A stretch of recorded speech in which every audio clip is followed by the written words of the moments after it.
Kumusta na mga crayfish, no? Update nga tayo. So ito po, 2 in 1. Pakain at saka panglinis ng pond natin, no? So lagyan po natin dito sila si George, no? Tapos lagyan din natin to si Rosana. Malapit na ito magpisa. Isa. Pakain nila na tsaka panglinis ng pond. At saka dito rin yung bago nating buntis na si Mina, no? Gamit ko talaga pala yan noon pa. Yung mga botete, no? So ito, tapos lagyan na rin natin tong, kasi malapit na nga magpisa to si Rosana. So lagyan na natin tong maliliit na isda, panlinis ng pond nila, no?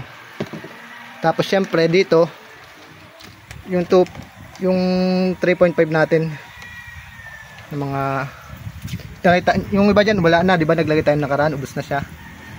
So yan.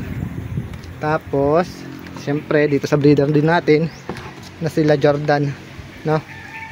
Yan. Tapos ito yung pinakamalaki natin pond, no?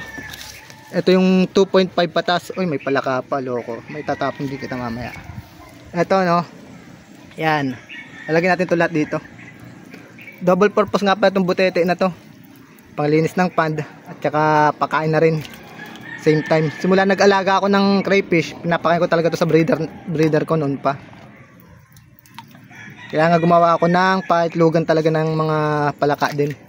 Bago ko sila tinapon, marami silang itlog dito. Ayan o. Ginawa ko yung butetean talaga. Itlogan talaga ng palaka. Tsaka sa isa ko pang reptab. No, yan. 2 in 1 yan. Panlinis at saka pangkain at the same time. O sige na, sudalit. Sana may natutunan ulit kayo. Mga ka-crayfish, no, sa mga bago.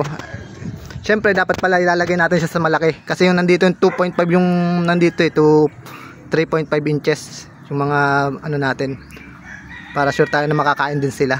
O sige, sudalit mga crayfish.